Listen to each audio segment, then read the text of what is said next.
سے کہا عسقلان بن واقف حمیری نے، کیا کوئی ایسا ہوا ہے جس نے کوئی ایسی بات کی ہو جو تمہارے لیے نئی انہوکی ہو، کبھی نہ سنی ہو، اور اس کے اپنے گھر کے لوگوں نے مخالفت کی ہو؟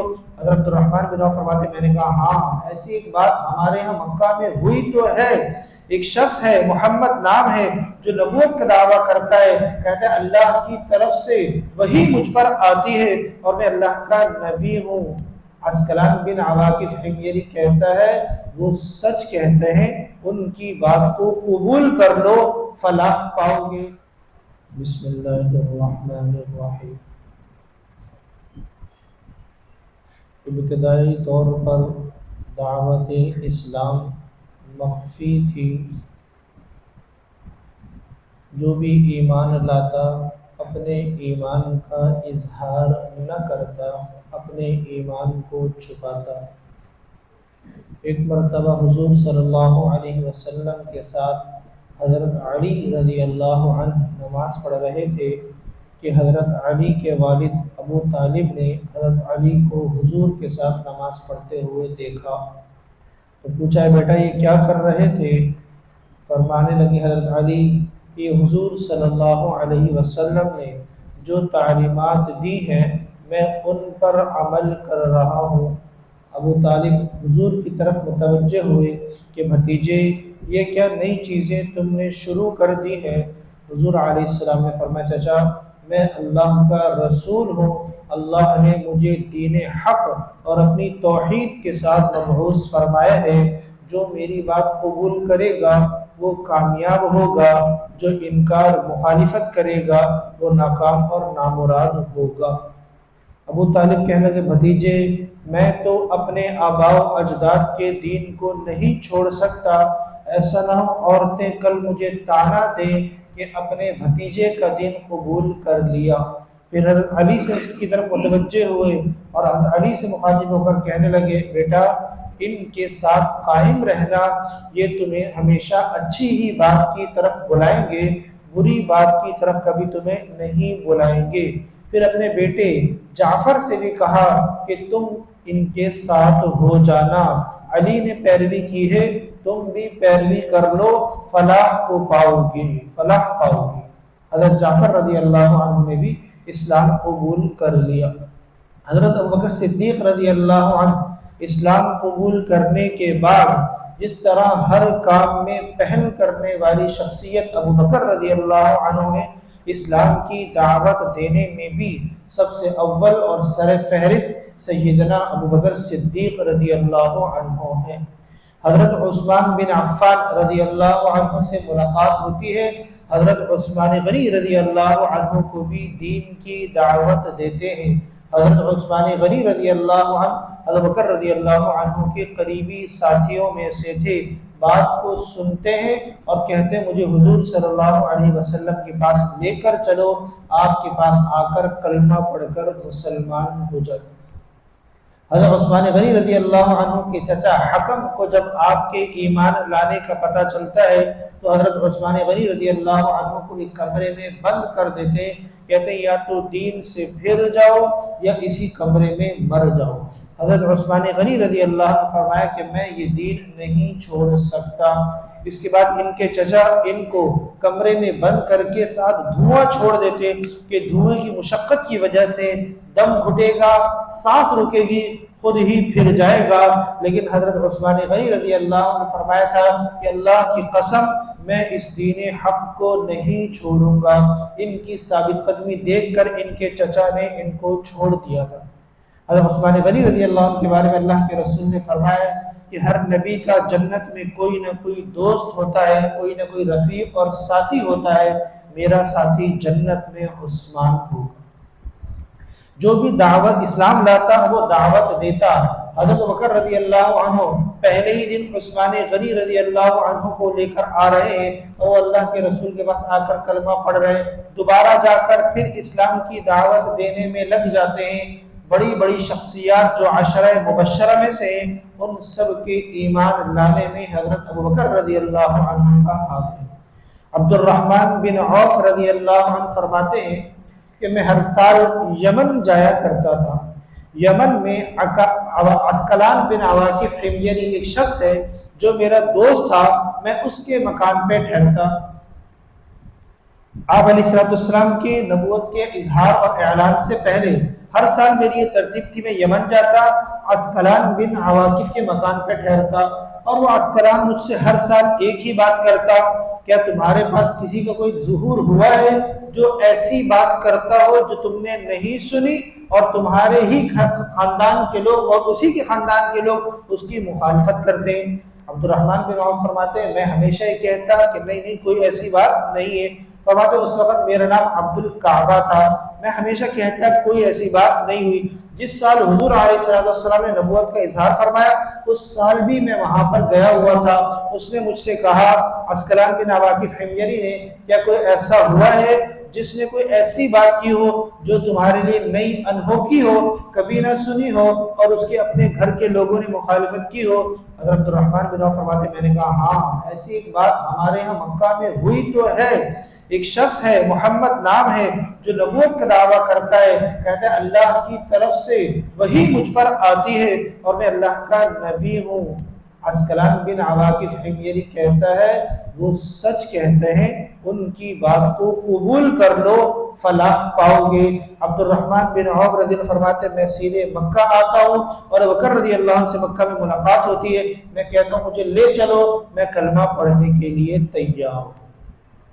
اللہ رب العزت کا ایک غیبی نظام چل رہا تھا، یکے بعد دیگرے آہستہ آہستہ لوگ خواب دیکھ رہے تھے، کوئی کسی سے ملاقات ہو رہی تھی، وہ کوئی پیشن گوئی کر رہا تھا، اس پیشن گوئی اور خواب کے نتیجے میں لوگ مسلمان ہو رہے تھے۔ حضرت سعد بن ابی وقاص رضی اللہ عنہ، یہ بھی عشرہ مبشرہ میں سے، فرماتے ہیں میں نے خواب دیکھا کہ مکہ میں چاند ٹوٹا ہے اور وہ چاند، اس چاند کے نور، چاند سے نور اور روشنی نکل رہی ہے، اس روشنی کی طرف سبقت کرنے والے ابو بکر اور زید ہیں۔ پھر میں نے کہا یہ نور مجھے بھی دے دو، اسی اثنا میں میری آنکھ کھل گئی، جب میں نے بتانے والوں کو بتایا انہوں نے تعبیر یہ دی کہ نبی علیہ السلام کی زید اور ابوبکر نے اتباع کی ہے، لگتا یہ تم بھی اتباع کرو گے۔ حضرت سعد بن وقاص فرماتے میں نے بالکل کچھ نہیں سوچا، سیدھے اللہ کے رسول کے پاس گیا، ابوبکر سے ملاقات ہوئی، وہ مجھے لے کر اللہ کے رسول کے پاس گئے اور میں کلمہ پڑھ کر مسلمان ہو گیا۔ لیکن میرا کلمہ پڑھنا میرے لیے ابتدائی طور پر تکالیف کا باعث بنا کہ جیسے ہی میری والدہ کو پتہ چلا اس نے بات چیت کرنا مجھ سے بند کر دی، اور میں اپنی والدہ کا انتہائی فرما بردار تھا۔ وہ یہ کہتی تھی میں جب تک بات نہیں کروں گی جب تک تم دین محمد کو نہیں چھوڑ دو گے۔ میں نے کہا اماں میں دین محمد کو نہیں چھوڑ سکتے، دین حق ہے۔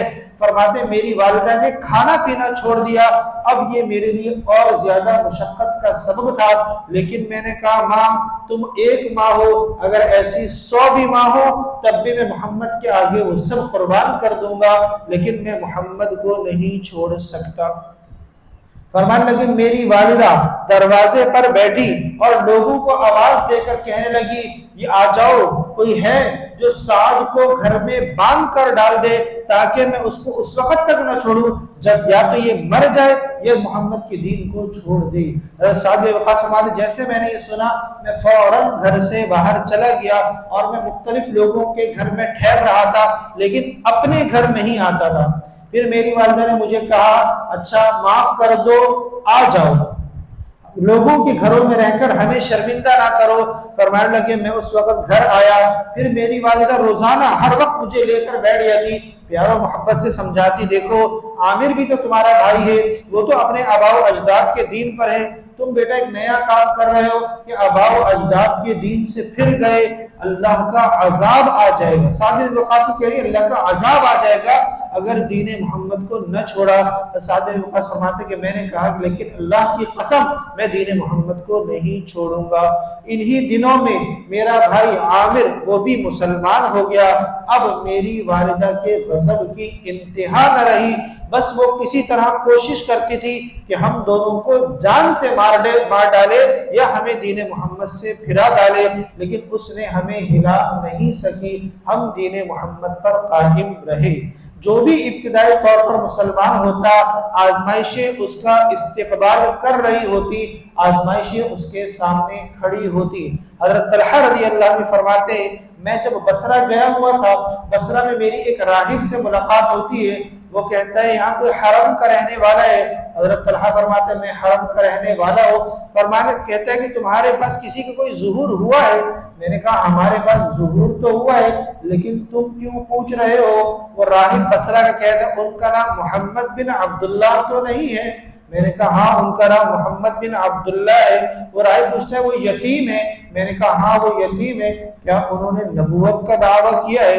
حضرت طلحہ فرماتے ہیں میں نے کہا ہاں انہوں نے نبوت کا دعویٰ کیا ہے۔ اس راہب نے کہا کہ تم سیدھے جاؤ اور ان کی بات کو قبول کر لو، ان کے دامن سے چمٹ جاؤ، مشقتیں تو آئیں گی لیکن کامیابی تمہارے ساتھ ہوگی۔ حضرت طلحہ فرماتے میں بھی آیا اور آ کر کلمہ پڑھ کر مسلمان ہو گیا۔ عبداللہ بن مسعود رضی اللہ عنہ فرماتے ہیں اپنے اسلام لانے کا واقعہ کہ میں مکہ میں عقبہ بن ابی معیط کی بکریاں چرا رہا تھا۔ حضرت بکر رضی اللہ عنہ حضور علیہ السلام کی ملاقات ہوتی ہے مجھ سے، میں بکریاں چرا رہا تھا، پہاڑ کے دامن میں تھا۔ حضور علیہ السلام مجھ سے فرماتے ہیں کچھ دودھ ہے تو دے دو بکریوں کا۔ میں نے کہا مجھے اس بات کی اجازت نہیں ہے کہ میں بکری کا دودھ فروخت کروں، میں دودھ نہیں بیچ سکتا، مجھے امانت طور پر بکریاں ملی ہے، دودھ بیچنے کی اجازت نہیں ہے، مخصوص چند بکریوں میں ہی دودھ ہے۔ حضور علیہ السلام فرمایا اچھا کوئی ایسی بکری بھی ہے جس کے تھنوں میں دودھ نہ ہو؟ میں نے کہا ہاں ایسی بہت ساری ہے جن کے تھن سوکھ گئے ہیں، جو صرف ذبح کے کام کیے۔ حضور نے فرمایا ان میں سے کوئی بکری لے کر آؤ، میں ان میں سے بکری لے کر آتا ہوں۔ حضور اس بکری سے دودھ نکالتے ہیں حتیٰ کہ پیالہ بھر جاتا ہے، حضور ابوبکر کو پلاتے ہیں، پھر مجھے کہتے ہیں پیو، پھر آخر میں خود پیتے ہیں اور پھر بکری کے تھن کی طرف اشارہ کر کے کہتے ہیں سمٹ جا، وہ واپس ایسے ہی ہو جاتا ہے جیسے پہلے تھا۔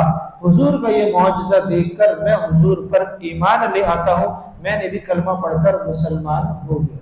تو ابتدائی طور پر اسلام کی جو دعوت تھی وہ اسی طرح پوشیدہ تھی، آہستہ آہستہ لوگوں کو اسلام کی دعوت دی گئی، کسی کو حضور علیہ السلام نے دی یا کسی کو حضرت ابوبکر رضی اللہ عنہ نے دی۔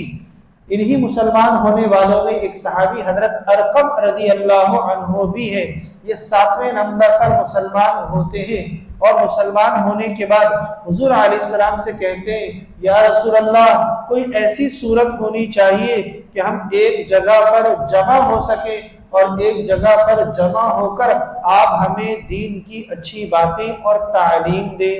حضور علیہ السلام نے قبول فرمایا۔ حضرت ارقم نے فرمایا کوہ صفا پر، صفا پہاڑی پر میرا گھر ہے، وہ اس کام کے لیے حاضر ہے۔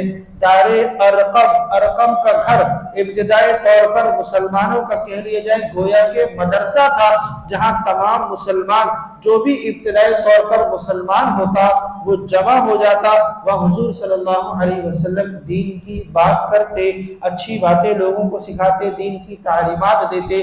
یہ ابتدائی طور پر دین کی دعوت ارقم رضی اللہ عنہ کے گھر میں پوشیدہ طور پر تھی، جو بھی مسلمان ہوتا وہاں آ جاتا اور اس کو حضور علیہ السلام دین کی باتیں بتاتے۔ الحمدللہ۔